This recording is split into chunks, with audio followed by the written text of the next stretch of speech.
Hello, good morning student. હું આરતી આપ સૌનું યુટ્યુબમાં સ્વાગત કરું છું. અત્યારે તમને બધાને જ ખ્યાલ છે, કોવિડ-19 જેવી મહામારીના કારણે આપણે ઓનલાઈન એજ્યુકેશન ચાલુ કરીએ છીએ, જે બધાને જ પૂરતું જ્ઞાન મળે એવી આપણી બધાની અમારા યુટ્યુબની બરાબર એવી આશા છે. અત્યારે જે કોવિડ-19 જેવી મહામારીના કારણે આપણે પૂરતું શિક્ષણ નથી મળતું, શાળાએ નથી જઈ શકતા, એના બદલામાં આપણે પૂરતું જ્ઞાન મળે, ફરી પાછા આપણે એક વખત શિક્ષણ તરફ આગળ વધીએ ઓનલાઈનથી, એક નવા રીઝનથી, નવા કારણોથી, જેના વિશે તમને બધાને જ ખ્યાલ આવે. તો હવે આપણે એ ઓનલાઈન શિક્ષણ તરફ જઈ રહ્યા છીએ, જેમાં હું તમને સાયન્સ, વિજ્ઞાન, જે એક નવો સબ્જેક્ટ, જેમ કે તમે અત્યારે ધોરણ 5માંથી ધોરણ 6 તરફ જઈ રહ્યા છો, 1 વર્ષ મોટા થઈ ગયા, તો આ ધોરણ 6માં તમે જાઓ છો, એમાં તમારા બધા જ સબ્જેક્ટ ચેન્જ થઈ ગયા, અલગ થઈ ગયા છે. વધારે નહીં, થોડા ઘણા, જેમ કે ગણિત તો ગણિત જ આવવાનું, ગુજરાતી. જ્યારે પર્યાવરણના 2 ભાગ પડશે, એમાં પહેલો ભાગ હશે વિજ્ઞાન અને જે બીજો ભાગ હશે એ સમાજ. એમાં પહેલો એક ભાગ છે જે વિજ્ઞાન, જે હું તમારું લેવાની છું, જેમાં આપણે ધોરણ 6 વિષય ભણીશું વિજ્ઞાન. અત્યારે સેમિસ્ટર 2ની શરૂઆત કરીએ છીએ, દિવાળી પછી નવા વર્ષમાં, હેપી ન્યૂ યરમાં, જે સેમિસ્ટર 2. હવે સેમિસ્ટર 2માં આપણા અભ્યાસક્રમ પ્રમાણે ચેપ્ટર 9થી શરૂઆત કરવાની છે. વિજ્ઞાન બહુ સહેલો વિષય છે, ઘણો ઇઝી અને ખૂબ સહેલો છે. વિજ્ઞાન તો વિજ્ઞાન છે શું? તો વિજ્ઞાન એટલે વિશિષ્ટ જ્ઞાન, જે તમને જ્ઞાન મળે છે એમાં વધારો કરે છે, બરોબર? તો એને કહેવામાં આવે વિશિષ્ટ જ્ઞાન. તમારા જ્ઞાનમાં પણ વધારો થશે.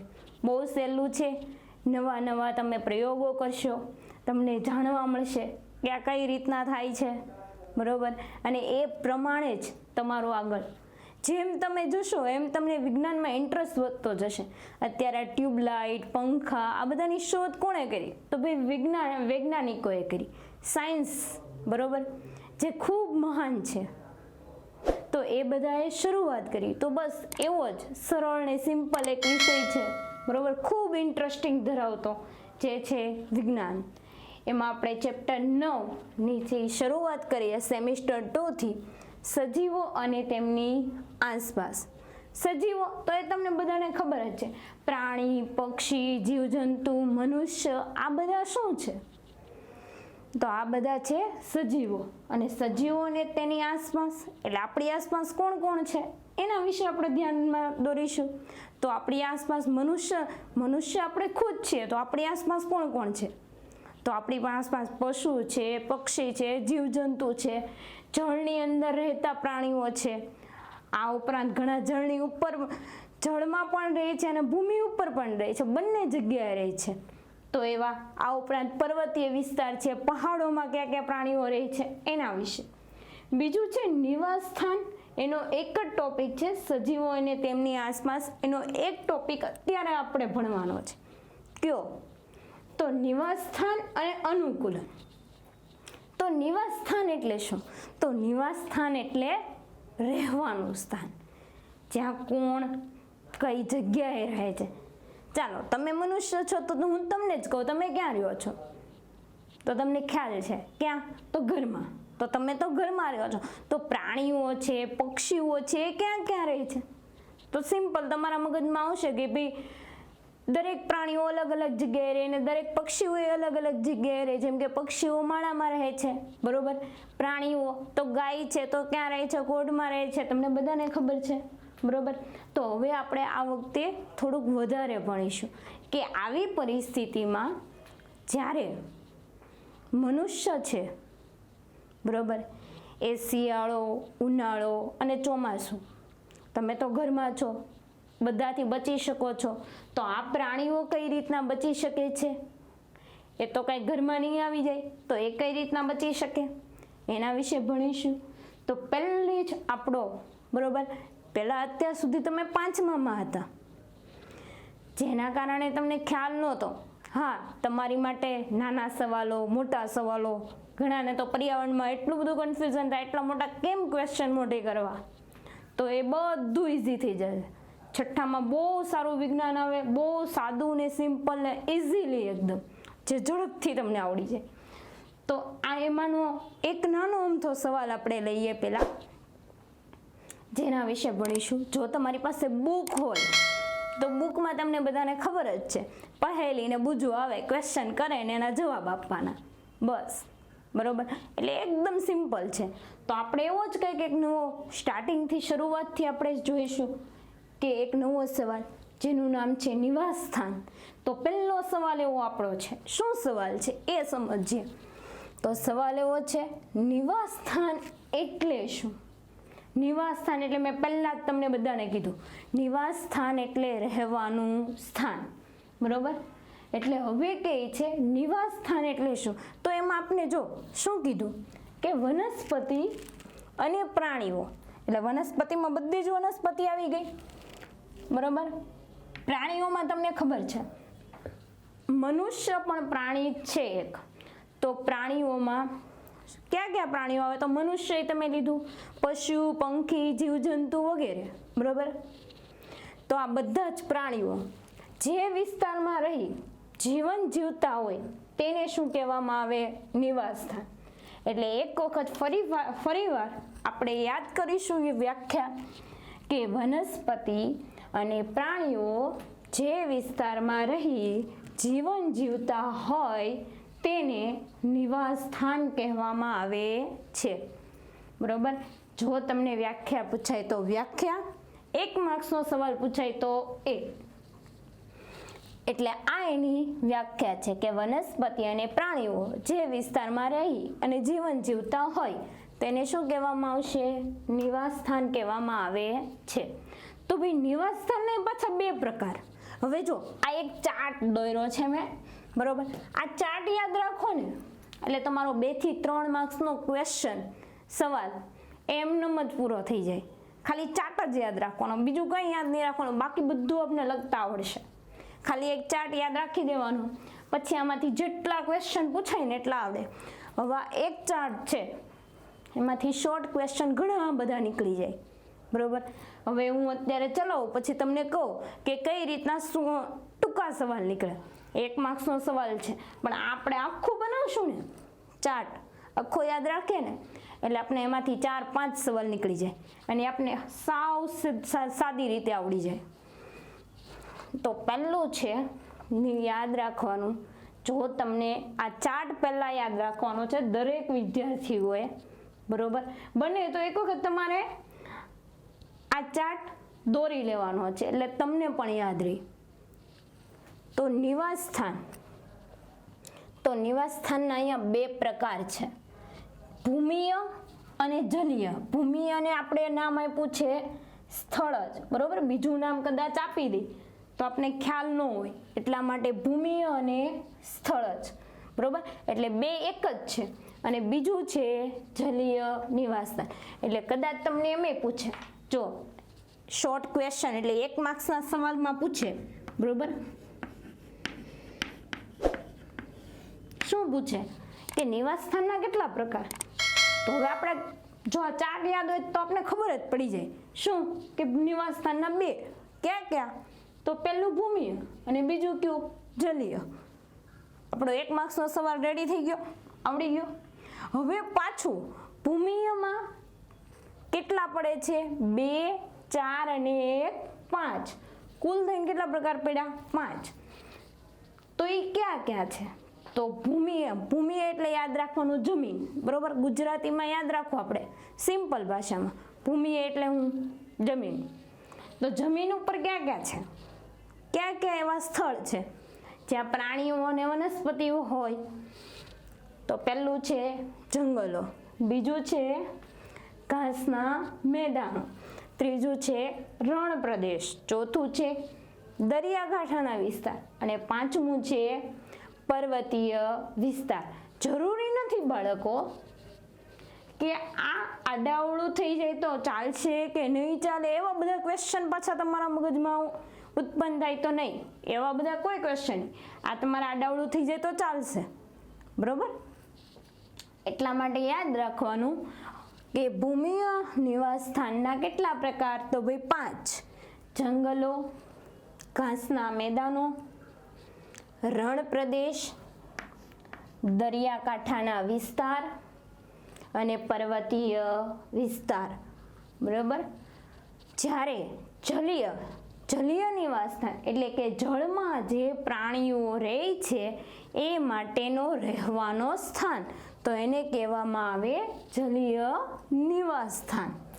તો જળમાં કઈ કઈ જગ્યા છે જ્યાં પાણી હોય અને જ્યાં પ્રાણીઓ અથવા જીવજંતુઓ અથવા વનસ્પતિ, બરોબર, રહેતા હોય.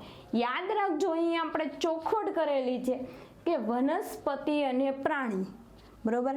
તો અહીંયા જો વનસ્પતિ પણ રહી છે જંગલોમાં, ઘાસના મેદાનમાં, રણ પ્રદેશમાં, દરિયાકાંઠાના વિસ્તારના, પર્વતીય વિસ્તારમાં, ત્યાં પ્રાણીઓ પણ રહે છે.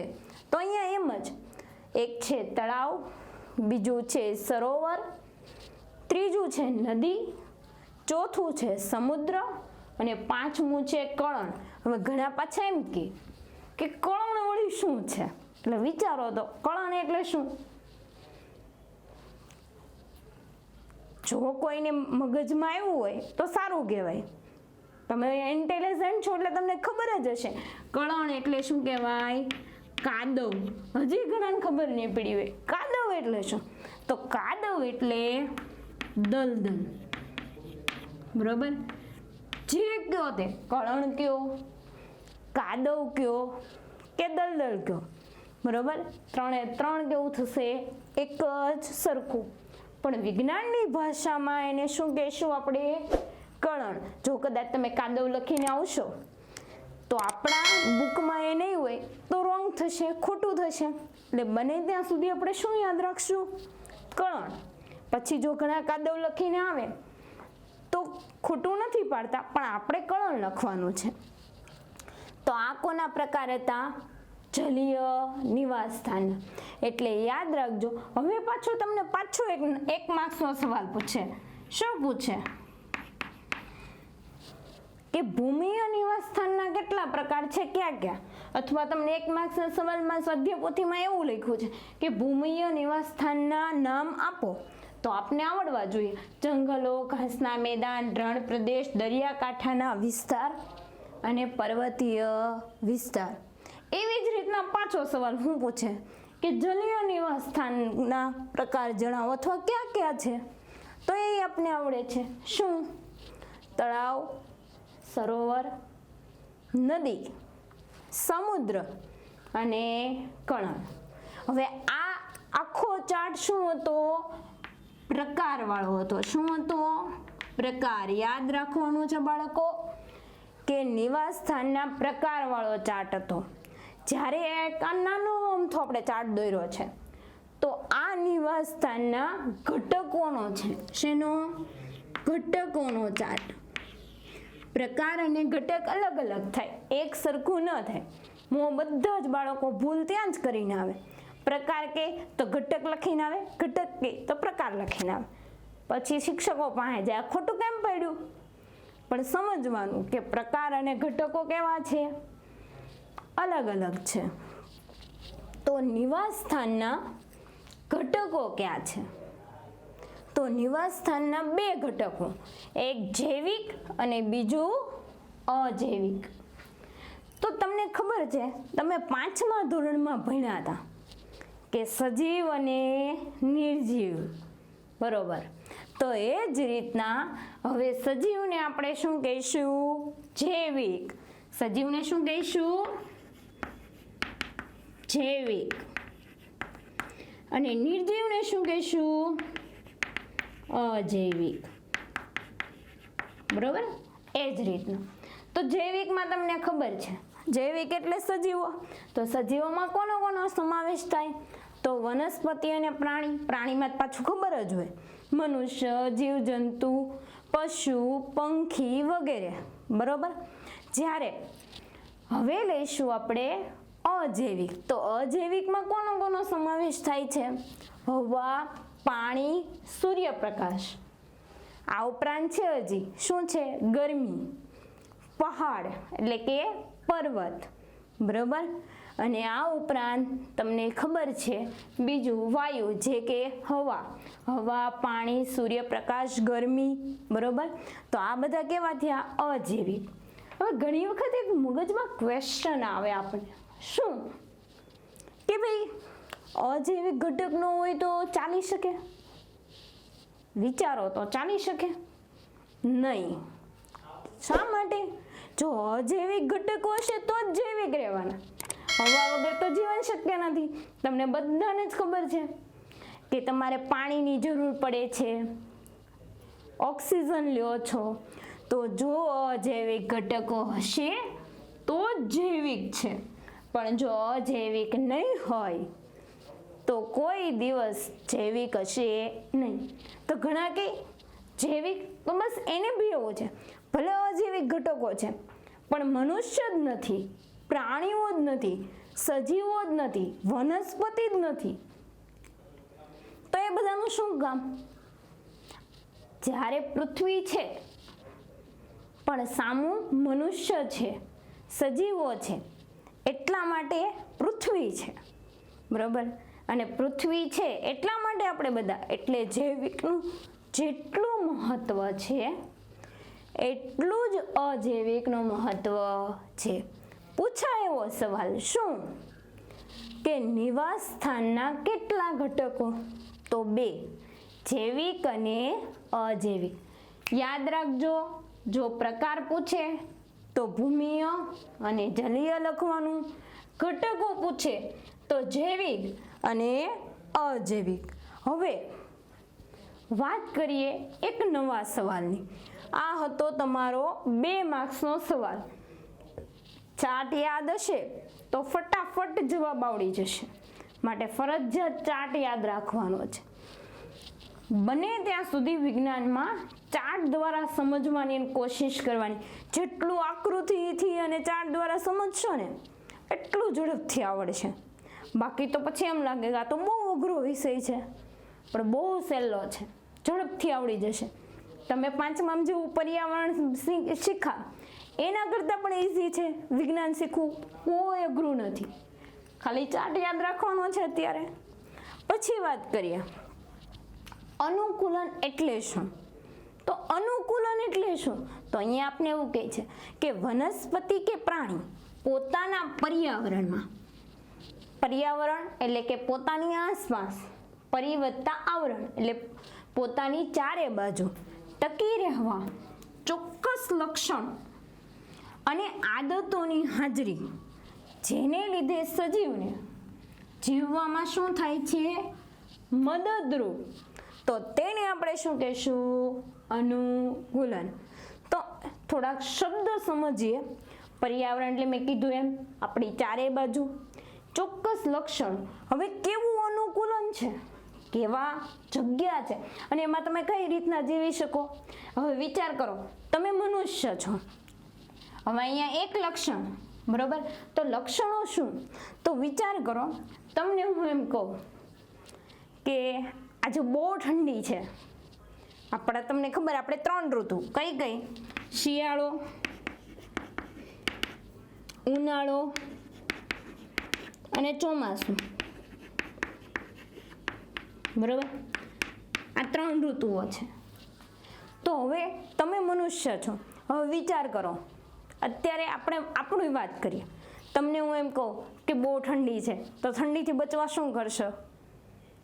તો બધાના મગજમાં એક જ સરખો જવાબ આવ્યો, શું કરશું? સ્વેટર પહેરશું.